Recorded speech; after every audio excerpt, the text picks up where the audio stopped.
Lights, camera, and who's at the top? Welcome everyone to a brand new looking Showbiz Tonight. Now there's a lot to get through tonight. What will we be talking about today?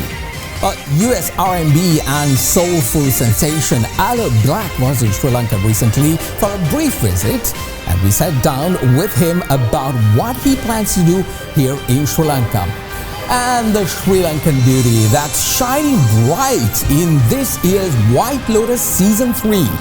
Why did she want to do it? Well, she told us in an exclusive interview. And of course, at the box office, that's the bread and butter of the show. We'll have the latest countdown. Now there's a surprise at the top. All that and much more as we roll the red carpet on this brand new season of Showbiz Tonight.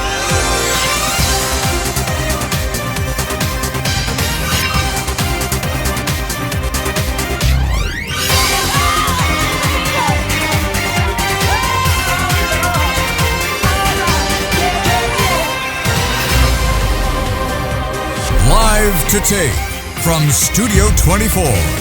This is Showbiz Tonight. Here's your host, Mahesh Jani. A very good evening, everyone, and welcome to our relaunch Showbiz Tonight. No, I'm not taking over the show, so don't worry. But just here to introduce you to the new areas we hope to cover in this relaunch. And Mr. Vinod Varnasuria is busy doing something else, which is going to be revealed later on. We wanted to give you more showbiz goss and buzz. It's going to be very interesting, so stick around for that till the end. Now, as you know, the show is all about the movies and everything related to it. Showbiz Tonight will now continuously and solely focus on the silver screen and, of course, other interested screeners on television or streaming services or anywhere. Now, the countdown, which is a signature of the show, will continue, and we will give you more inside look into the world of movies and go in depth. So that'll be the scope of Showbiz Tonight from now on.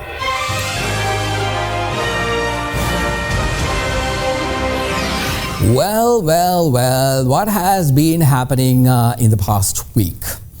Now, the Oscars are over, and of course, last week Vinod would have brought you all the details about it.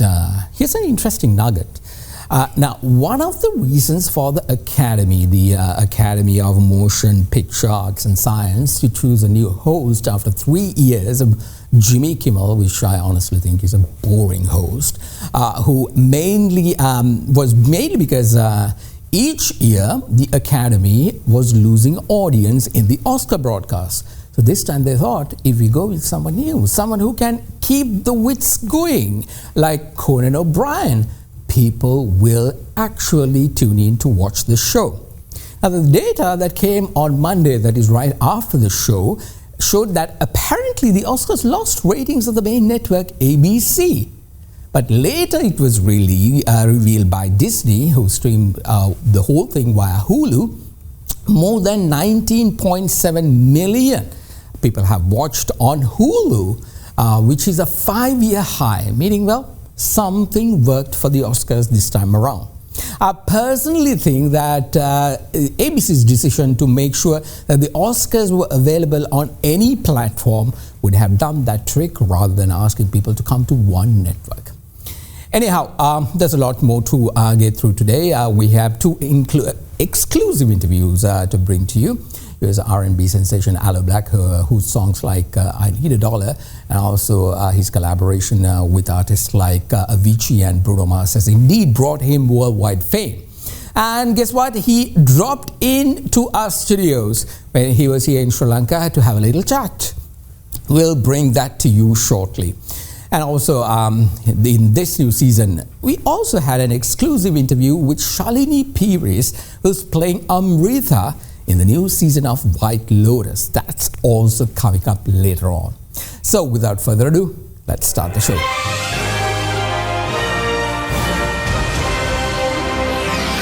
Well, in the countdown tonight, there's a new entrant at number 10 in The Lost Land. Now, this movie is an epic fantasy movie directed by Paul W.S. Anderson, the same guy who did the whole Resident Evil franchise. Now, the screenplay was written by Konstantin Werner, and is also based on a short story by George R.R. Martin, you know, the guy who brought us Game of Thrones. Now, they also collaborated together to bring this screenplay for this movie. Now, the film featured Mila Djokovic as the witch and Dave Bautista as a hunter who embark on a perilous adventure through a treacherous land to retrieve an artifact for a queen. While they were expecting the movie to do a bit more in terms of box office, it only managed to rake in around $1 million, a very low one for a leading action star like Mila. But fans were not happy with the take on this movie, most critiquing that the screenplay has butchered the original short story. This is by George Martin himself. Anyway, it becomes our number 10th box office movie on Showbiz Tonight.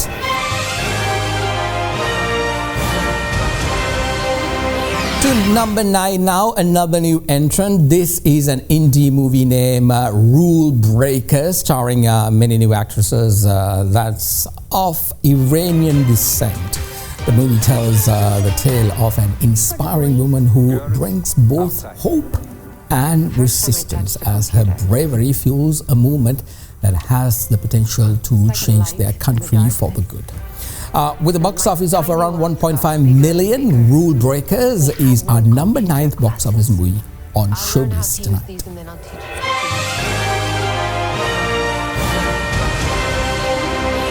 Well, the next 3 movies has been on the countdown for some time, so not going to spend more time on them. At number 8, dropping 2 places from number 6 is Mufasa, the Lion King. This movie has been kind of a victory for Disney after a plethora of bad movies and has managed to pass the $250 million mark. I didn't want to do this, but I command you to swim. You pledged your loyalty. I command you to swim. Taka, this is not the time for jokes.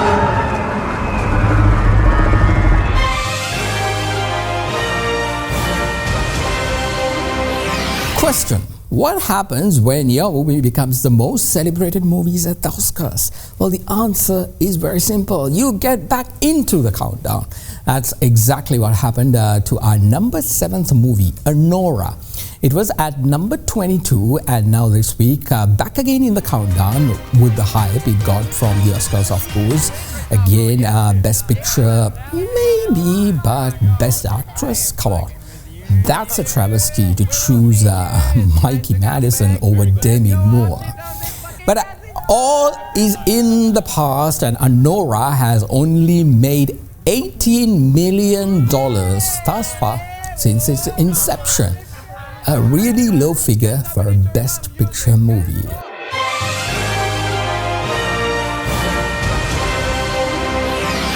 And at number 6, dropping down 1 place is Dogman.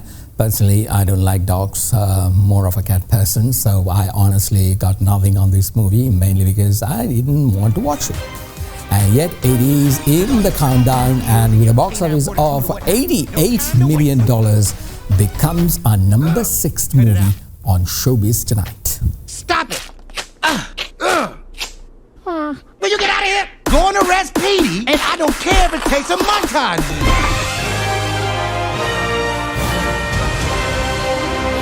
All right, we're going to take a short break, and when we return, our exclusive interview with Aloe Blacc. This is Showbiz Tonight, our new season launch.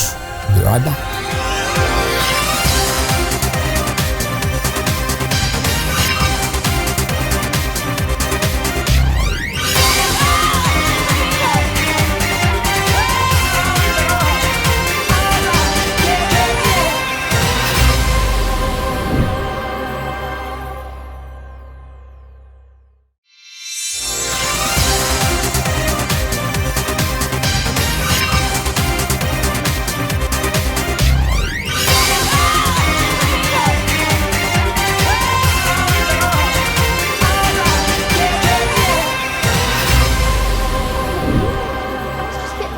Richard, Hi. how are you today? I'm just gonna go grab a smoke. I would love another session with you. I feel there's more to talk about, don't you? Yeah, I'm going to Bangkok today. Oh. May I say something? Sure, yeah. You have touched my heart. And I hope you will hear me when I say, you are not stuck. You understand? You can let go of your story. You can escape the karmic cycle. Find peace in this life. I have hope for you.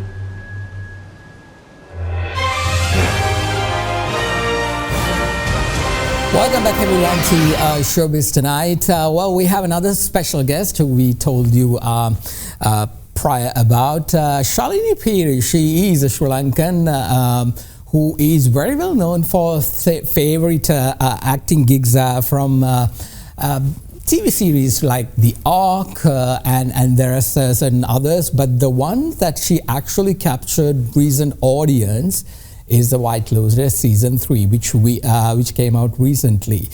She joins me via Zoom right now. Welcome to the show, Shalini. Good to see you, honestly. Now, hi, thanks for having me. So I'm a massive fan of White Lotus. I have been watching all 2 seasons, and in the 3rd season, if by any chance, they start the first shot, we see a monkey, and the first word we hear is that, I am Amrita. And I knew at that moment this has to be a Sri Lankan girl. Because, the way you said Amrita, basically knew exactly, she has to be ours. And the first thing I did was, went and looked at the cast, and Shalini Peiris, of course, it is you. I've seen you in The Ark as well. What made you, let's start on from the beginning, White Lotus, what was the reason for you to get through to that? I'm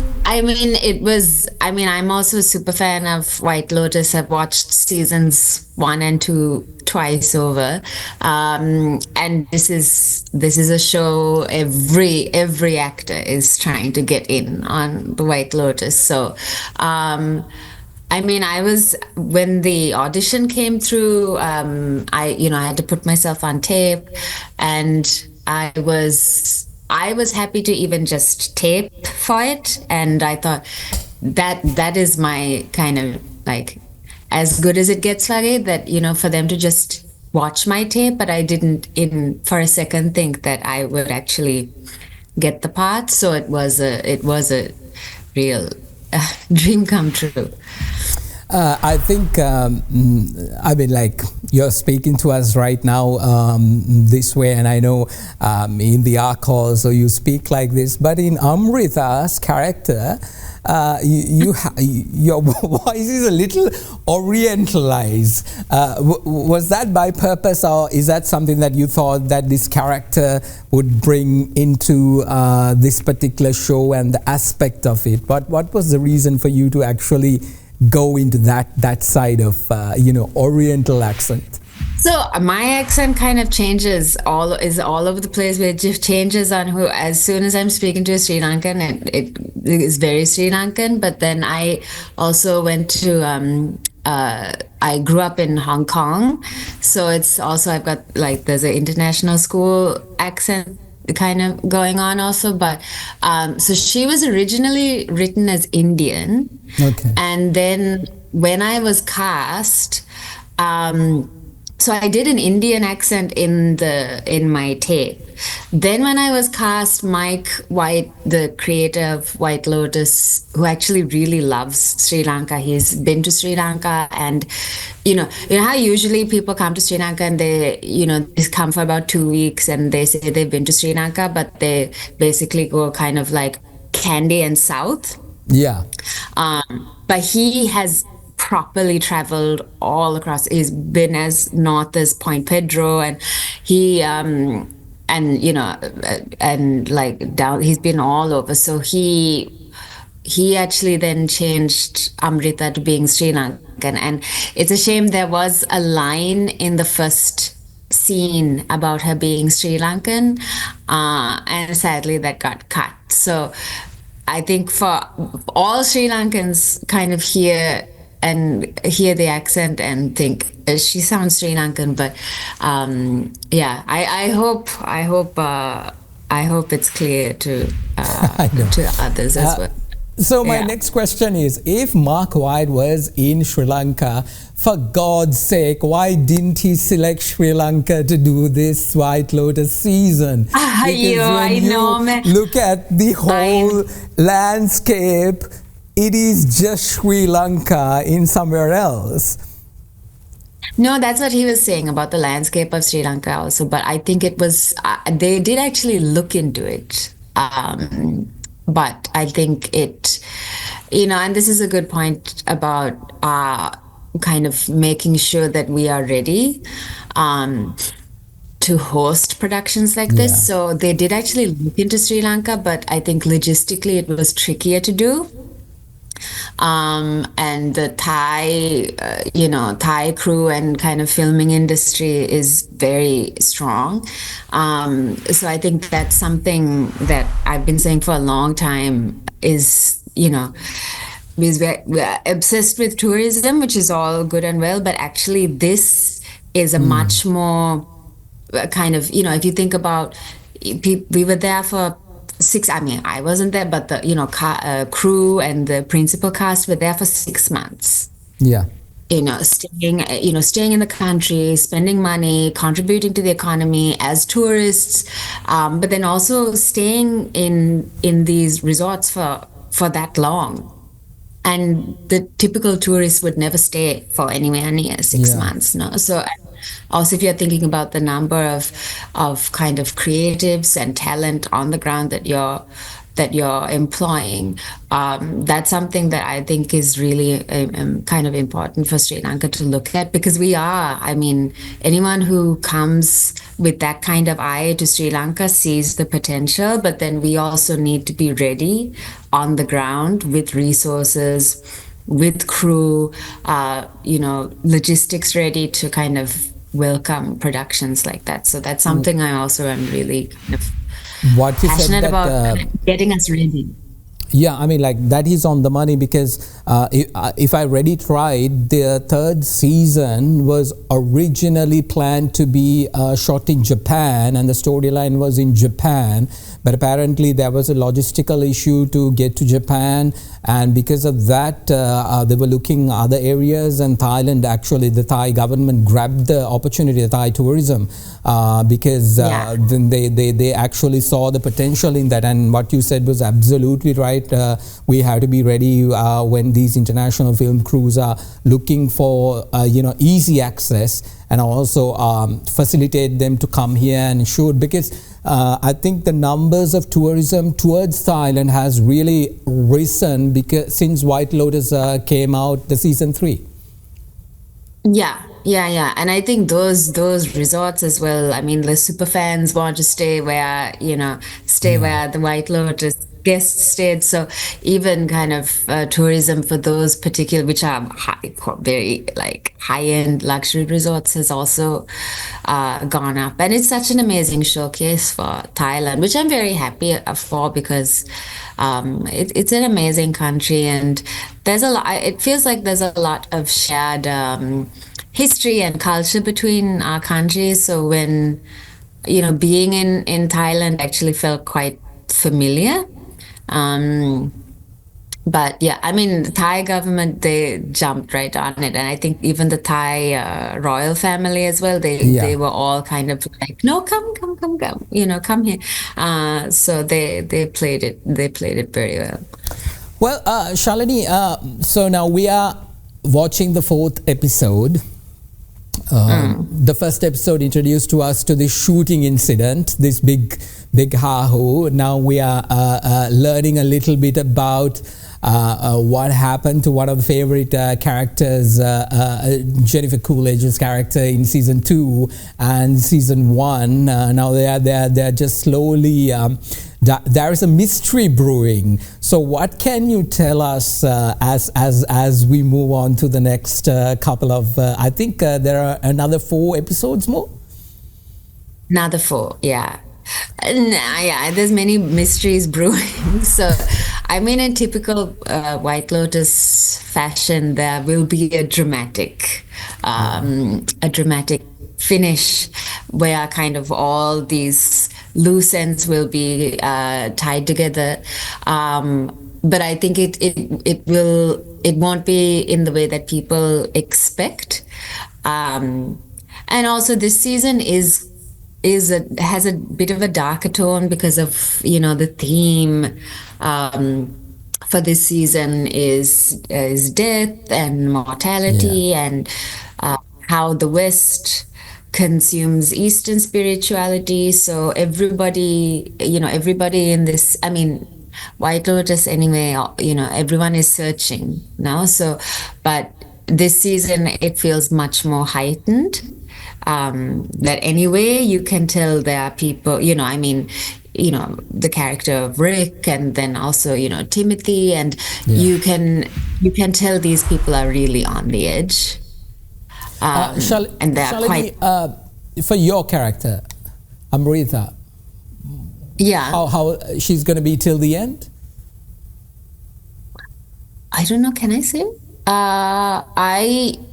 I'm not in every episode, but you will see her again.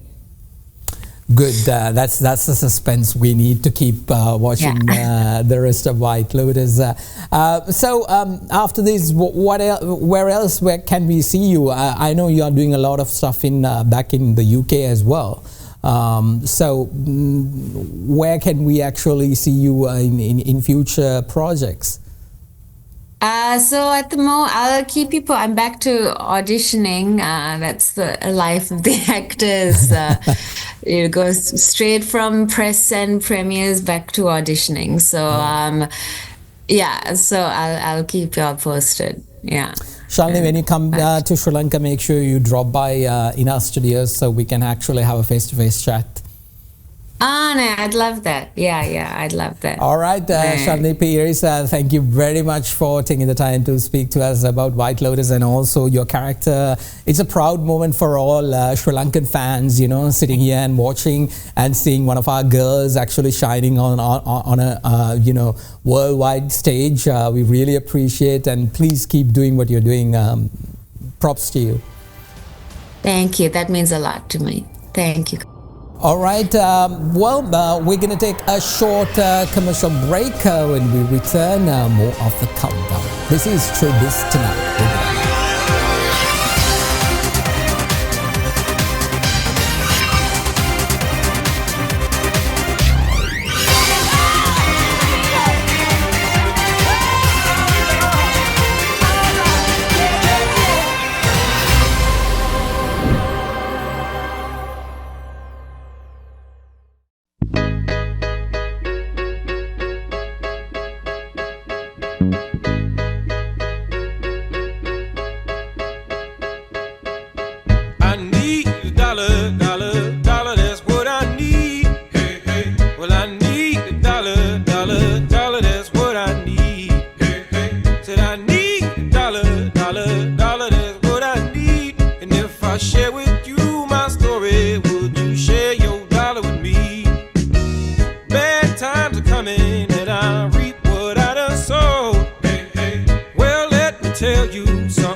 Welcome back everyone to Showbiz Tonight, and if you were wondering, well, is that the same artist who we just played seated right next to me? Well, it is Aloe Blacc, American rap singer and also R&B artist as well. Welcome to Sri Lanka first of all, and also more importantly, welcome to Showbiz Tonight. Really appreciate you taking the time. in order to speak to us. There's a lot of credentials that I need to get through to you, with regard to explaining Aloe's thing. Your newest album, Stand Together, released on the 28th of February this year, is inspired by the non-profit organization Black that has met over the years, and he has worked with a lot of artists, Grammy award-winning artists, including Avicii and also Bruno Mars and many others as well. It's an honor, Aloe, to actually have this conversation with you. Thank you. Thank you for being here. And also joining me tonight is Professor Gomika Udugamasuriya. He's the senior advisor to our president on science and technology, and he's also a professor at the University of Houston. Now, if you are watching and, figuring it out, why am I having a American rap singer and a Sri Lankan professor, you might think I'm actually prepping myself for a bar joke. An American singer and a Sri Lankan professor walks into a bar. I don't know how this happened, but I'm really interested in to know exactly how your relationship began. Well, let me explain it to you. First of all, thank you so much for having me here. It's a pleasure to be in Sri Lanka for the first time. Extremely excited to see the countryside and the beaches and some of the sights. I met this brilliant professor by chance of circumstance called COVID-19. It was the middle of the pandemic and I was in bed with COVID. I was vaccinated and boosted, and I just wanted to find a solution that could stop infection, because the vaccines were only boosting the immune system, but they were not stopping the infection. And so I was reading every scientific paper that I could, and I read about virucidals, I read about ACE2 decoys, and I read about all different kinds of mechanisms. But the one that made the most sense to me was a paper called Molecular Masks by Dr. Gomika Udugamasuriya. And so I emailed him and I said, look, I'm a singer and a songwriter, but I really appreciate your science and I want to see why can't we get this to the people. Eventually, Gomika emailed me back and we started communicating, and I said, I want to sponsor some research. And I sponsored the research to test to see if this would work in a mammal, and it was successful. So that is how I got to know Dr. Gomika Udugamasuriya. Professor, when you heard from him, did you think it was a joke? Oh yeah, actually, I didn't believe. I know him. Okay. I'm a fan of him, but I never expected he's emailing me. And actually, I didn't believe, and then I saw he had CC'd his manager, and then I Googled, I found that's the correct name. So I replied, and then that's how it started. This was, I think now 3, 4, 5 years ago, is it? 2022. 21. Yeah. 22, yeah. Okay, so now Aloe, you're here in Sri Lanka and facilitated by Professor Udugamasuriya here as well. Why did you thought, okay, let me just go to Sri Lanka? What's your biggest purpose here right now? Well, I had to come to Sri Lanka because every time I would visit Houston and go to the professor's house, I felt like I was in Sri Lanka. Okay. I had the cuisine that his family would cook, his kids were playing instruments and dancing. I was getting a lesson in Sri Lankan culture every time. There was just an opportunity in my calendar that I could be here at this time, and most importantly because of the NIRDC. What Gomika has been able to advise with the country is to do research and development. The National Initiative for Research and Development, NIRD, excuse me. And so I figured this is an opportunity for me to come visit the country, get one of the very best guides that I could get, but also see what are the opportunities for investment and maybe go back to America to tell the story that Sri Lanka is an investable country. The administration, the government that's in place right now is welcoming and is honest and is going to do the right thing by investors. So I'm here, and I'm here to learn. You arrived on Monday morning. By the time we are airing this, we're recording this on Monday.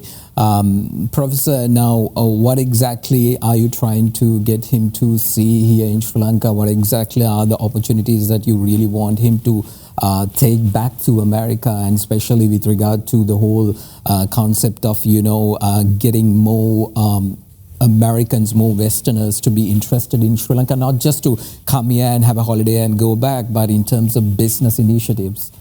Absolutely. So as Aloe was explaining, he's not only here for just to look at it and go back, but we are trying to tell him how we are planning our research and development, how we can take it to the commercialization.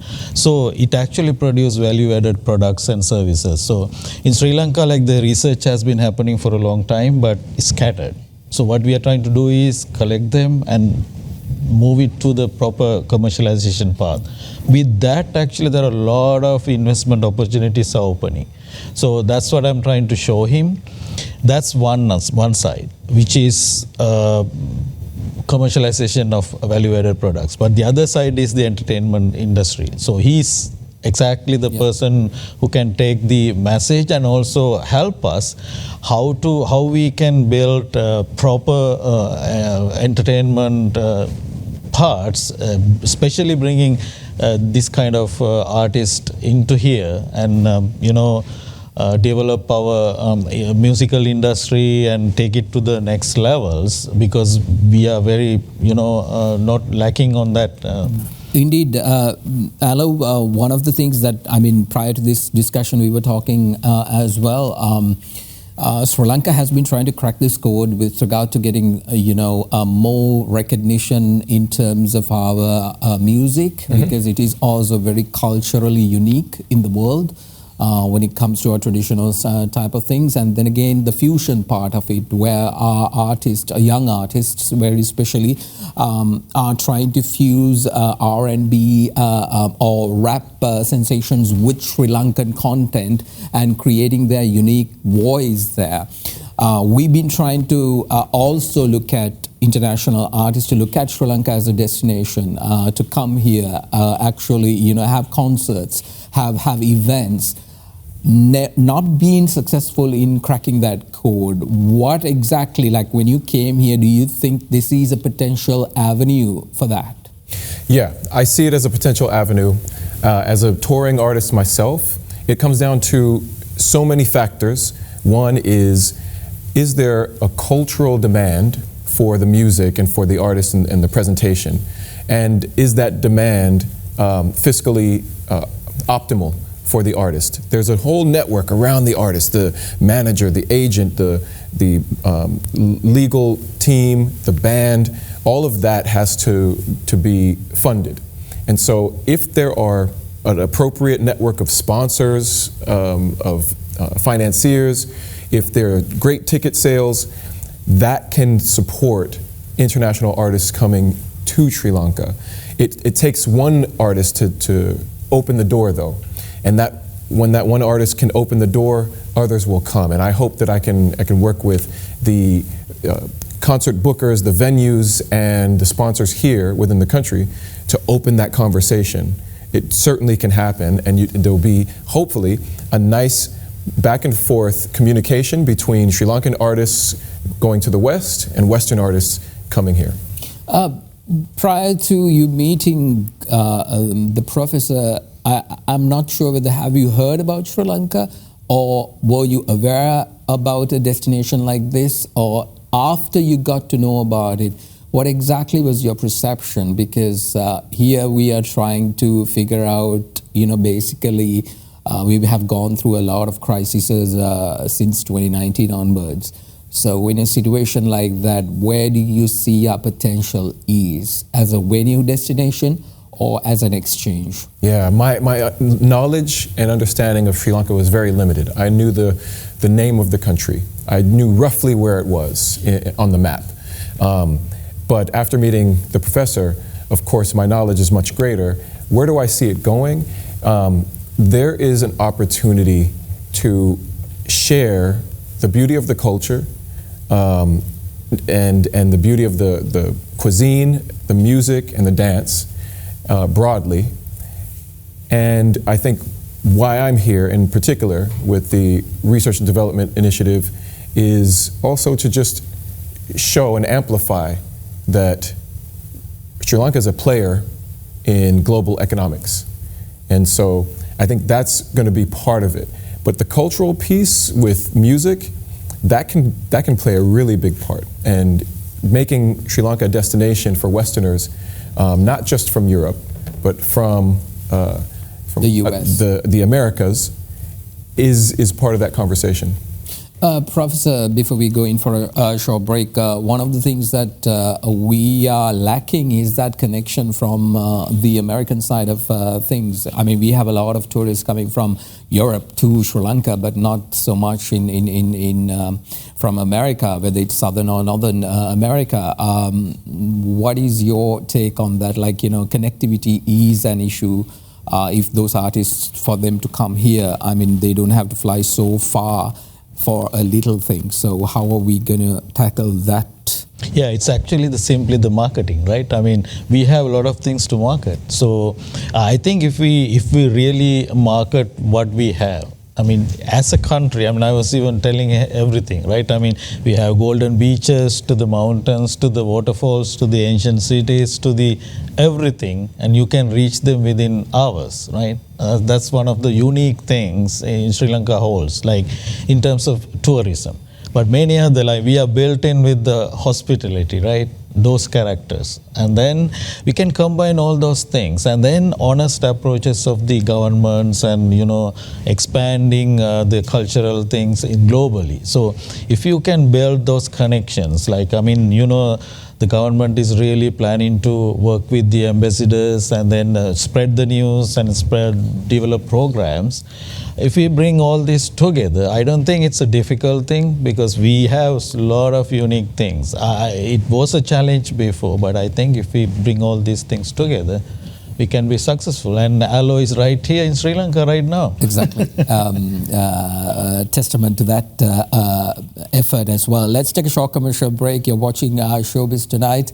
Our special conversation with musician and rapper Aloe Blacc, and also Professor Gomika Udagamasuriya, Senior Advisor to our President. Let's take a short break. We'll be back.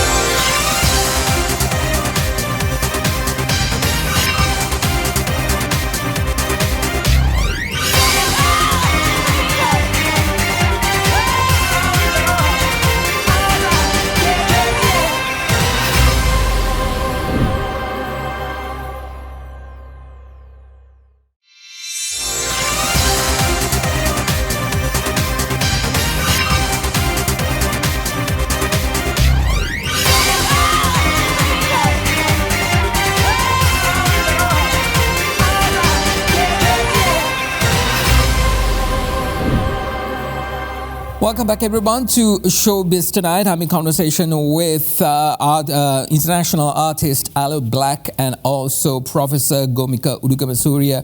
Aloe is, of course, you know him from songs from Avicii, Wake Me Up. He was part of it, and I don't know whether it is fate or anything, but we here on this channel, we will be playing that documentary on Sunday at 9:35.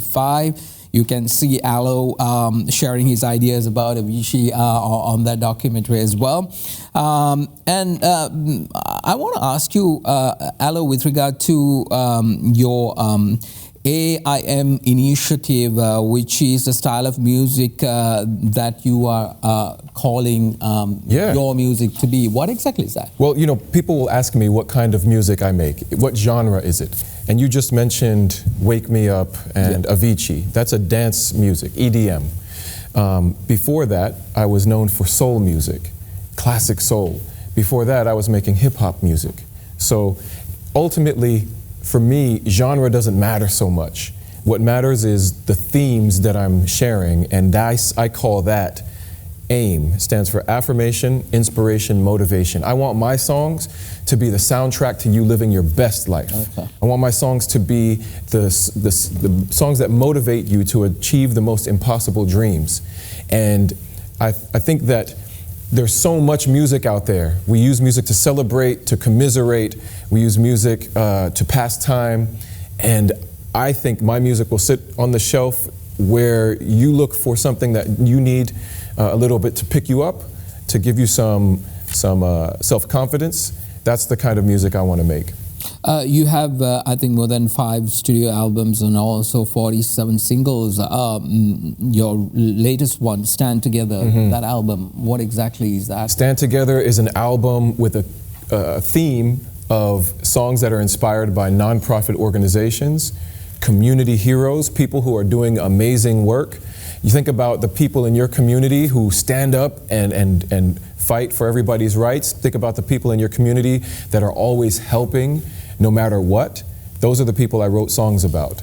And each song represents an organization that's doing something great in the community. And I hope that Are those American organizations? These are American organizations for the most part. Some that are related to the criminal justice, some that are related to fresh organic farming, urban farming, some that are related to helping youth. And so the idea is that I'm a storyteller. I could tell stories about being heartbroken and falling in love, or I can tell stories about real people who are going through real things that represent the listener just as much as it represents the person I wrote about. And hopefully it will inspire other people and give them a roadmap on how to live their best life. Professor, listening to that, how can we bring that particular opportunity right there to our country and to make sure that we also can harness the benefits of certain things like that? Because those stories, what he said, there are people who actually inspire them. We have a plethora of those type of people here in Sri Lanka, but we don't have that a platform for the world to see them. Or for them to hear. I mean, it's rarely any of our movies even get into the international circuit, let alone the Oscars. So in a situation like that, India has done a very good job in that. If you look at Malaysia, they've done that. So how do you see in terms of your approach getting this side of things into our country? Exactly. Again, I can start saying we have the initiative. We have all those stories and really inspiring stories and people. So what we are lacking is that platform, how to initiate it and take it to the next level. So that's what I think the government, especially with the in terms of this entertainment industry and that area. So the tourism ministry is putting together a lot of effort, and because our economy is heavily rely on the tourism industry, so building infrastructure to the marketing to the providing all kinds of developments and including even R&D also involved there, and there are a lot of plans. So with all these things, we are starting to I mean, not only bringing in tourists, but the other side also. We are starting exposed to the international levels, and even every day, Aloe learns something about Sri Lanka, and every time he gets more and more excited about Sri Lanka. So that tells the story. So if we build these bridges and provide the proper support, especially from a government level. So I think the government is really, really ready to do that. So with that, and I hope those kind of productions can take these stories to the international level. And when one or two goes with these very exciting stories, I think it will expand. Aloe, I know you're here, like you've been here for a very short period of time, but apparently you have been hearing the stories of Sri Lanka for quite some time. What is our potential, in your opinion? Well, one of the conversations I had with Gomika earlier was Singapore in the past, several decades ago, was looking at Sri Lanka as an example of how to succeed. Singapore succeeded. And I think the potential is now Sri Lanka can look at Singapore and say, there's a roadmap, there's an opportunity, and there's potential to be a world best in this region. I think that's what the story of Sri Lanka will be. In terms of investment opportunities, where do you see, is it just in the entertainment industry or is it beyond that? So, you know, what's really fun is that I get to come here and learn about what the investment opportunities are. I had the opportunity to visit a couple of manufacturers of multiple products. Ceylon is a product that is only made here, grown here and cultivated. And I think that there's a story to be told about the uniqueness and the indigeneity of Ceylon to Sri Lanka. And then because I'm involved in this world of health, I think that communicating the health benefits of Ceylon, cinnamon, to the world could potentially transform that product as a huge export. Although it already is, I'm talking even bigger in a way that the rest of the world recognizes that Ceylon cinnamon is can only be cultivated and produced in Sri Lanka, and it is the highest quality of cinnamon. Professor, how can the government facilitate something like this? Because one of the biggest issues that this country has been having for quite some time is 5 years, we keep changing everything and the policies also change. There's no narrative, consistently running throughout. So how can this current administration facilitate this kind of opportunities which is already there on the other side of the world? It's just that we had to get it here. Exactly, you hit the point. Actually, I think we should have consistent policies, and that's already been developed. Like we have about 30 policies that we were working on. I was in the committee, so we have put a lot of effort to build those over a year or two, and that's for the short term, mid term, long term. So if I talk about specifically the science and technology or research and development policies, that included everything, like take our unique stuff and then develop value-added products and then go to the market. It's from here to there. With the timelines, the plan and everything is there. And then the investors can come and then you have to facilitate them. Over the time, there were a lot of stories, right? The investors are discouraged, right? The investor environment was not that investor friendly, so there were a lot of problems, the concerns and procedures. All those are also very lengthy, and then we actually identified all those problematic areas, and we are resolving. Already we started resolving a lot of troubles there. So more and more investors are coming in, and when we develop these investor friendly areas, investors coming in to get the profit, and if the profit supporting products are there, they will grab it. That's very simple. Aloe, we're running out of time. Very quickly, what will be the message you'll be taking back to America, to your home? I'm going to tell all my investor friends, I need $1, $1, that's what I need. So give me your dollars so we can go together and invest in Sri Lanka, because there's opportunity here. There's a mutual benefit for the products and that can be developed here. It can be shipped around the world, and hopefully a virtuous circle for everybody to be able to win together. You think we can get that up and running this time around? What exactly do you expect the government to come in and do? Because it should be facilitated by the government plus the private sector as well. This has to go in hand. So what would your advice be to this current administration and maybe the private sector here? I don't know that I have advice for the current administration. It seems like with this new initiative in place, that is the actual catalyst.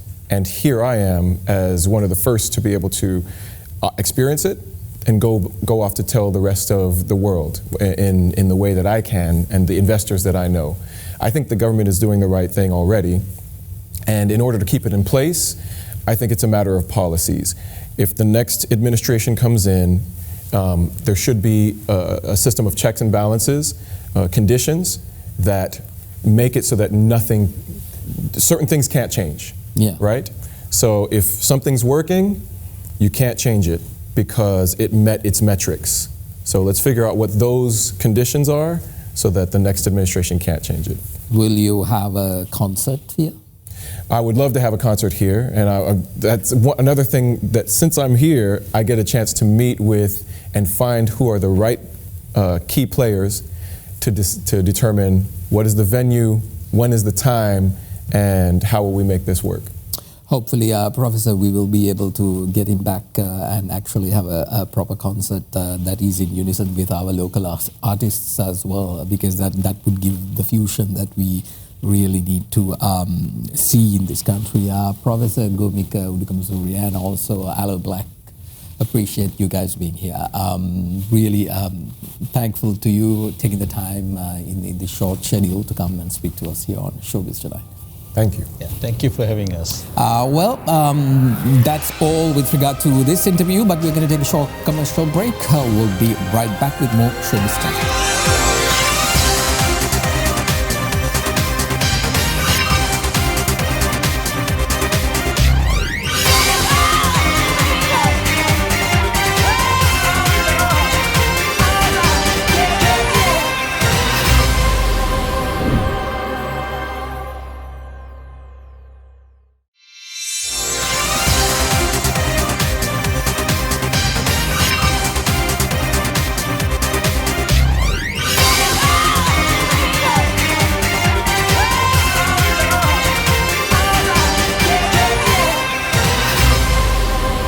Welcome back everyone to Showbiz Tonight. Well, as we are closing in for time, let's get you the next 5 movies on the countdown. And there's a surprise at the top. At number 5, one of the cutest movies of last year, Paddington in Peru. The cast of this movie has been very strong, especially with Olivia Colman playing a nun. The movie made $36 million at the box office thus far. Good morning. Please could the Brown family pop up to the front of the boat for a slight emergency. And at number 4, dropping a place from last week, is The Monkey. Now, this comedy horror movie based on Stephen King's 1980 short story has its quirks. But all in all, I would say a weekend-worthy movie. With a box office of $31 million, The Monkey becomes our number 4th movie on Showbiz Tonight.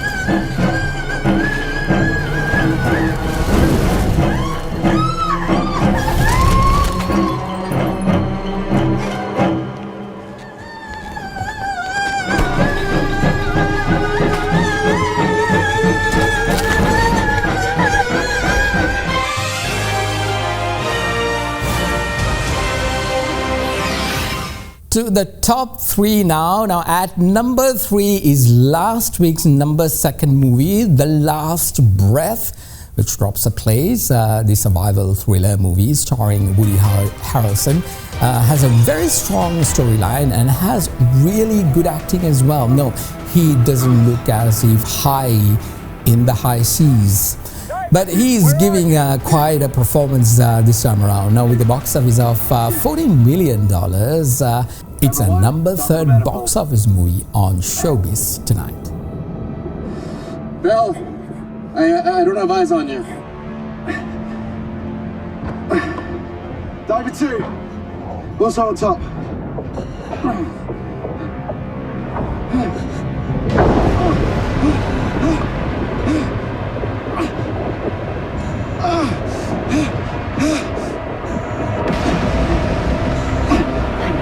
My umbilical snag! The wind's spinning us around. Power cable's about to give!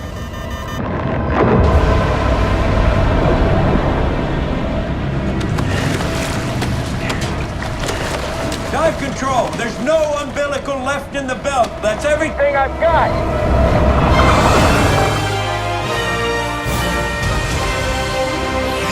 Guess who's taking the top spot? Well, before that, let's take a short break. This is our new season, a launch of Showbiz Tonight. We'll be right back.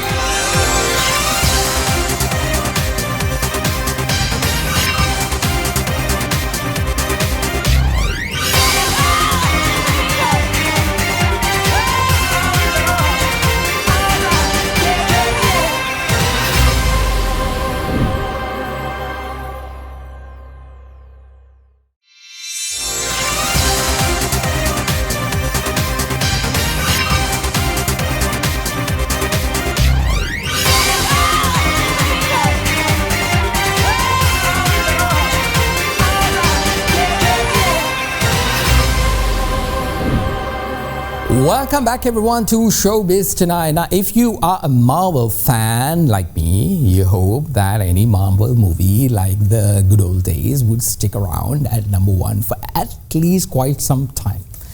Well, it's not the case with the new Captain America movie. Of course it has the bucks, but the moviegoers has a new king this time around. Now Captain America, the Brave New World, after only 2 weeks at the top, drops to the second position with a box office of $176 million.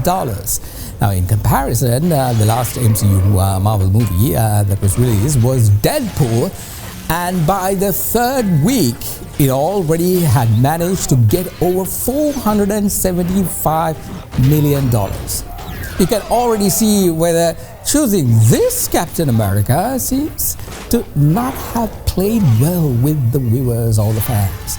Despite the heavyweights like Harrison Ford being in the cast, this movie, I think the original character Anthony Mackie, who is Captain America, is basically trading the original Captain Chris Evans, as it clearly looks like a tall order to fill.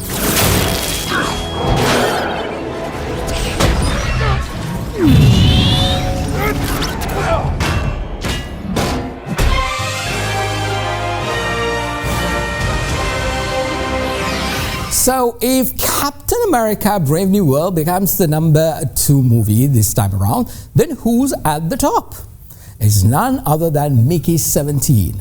Mickey 17, directed by the same guy of the Oscar-winning movie Parasite. Remember that one, the South Korean movie by Bong Joon-ho, who took on writing, producing and directing duties in this sci-fi black comedy flick. It's inspired by Edward Ashton's 2022 novel Mickey 7. This movie is called Mickey 17.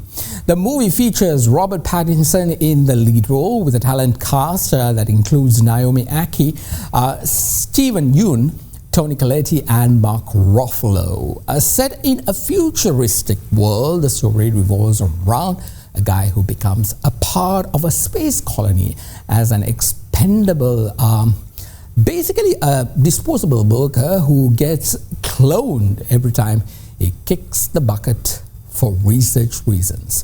With a box office of $19 million thus far, Mickey 17 becomes our #1 movie for this week on Showbiz Tonight. Which dickhead is it, Mickey 18? Keep his head still.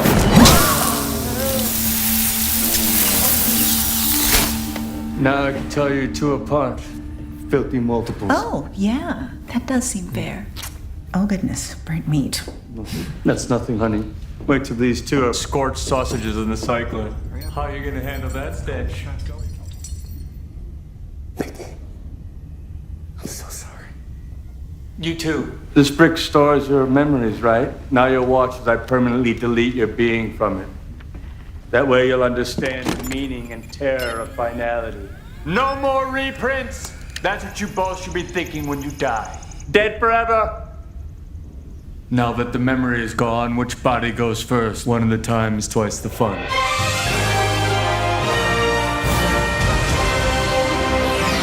Well, that's our show. Thank you very much for joining us this week on our relaunch episode. Well, what's happening here? What's going on? The three queens of other Derana 24 yes. I see apparently what's going on? Well, movies, Showbiz Tonight, but there's goss and buzz. And you guys are going to gossip about each and everything, I believe. I mean, pretty we can much provide a full package. Yeah. The entire experience, right? So to our audience, this is exactly what we've been talking about, the extended version, Showbiz Extra. Showbiz Extra is going to talk to you about all the gossip that is out there in Hollywood, well, in the region, everywhere else in the world, where Showbiz Tonight will focus on only about the countdown and the movies. So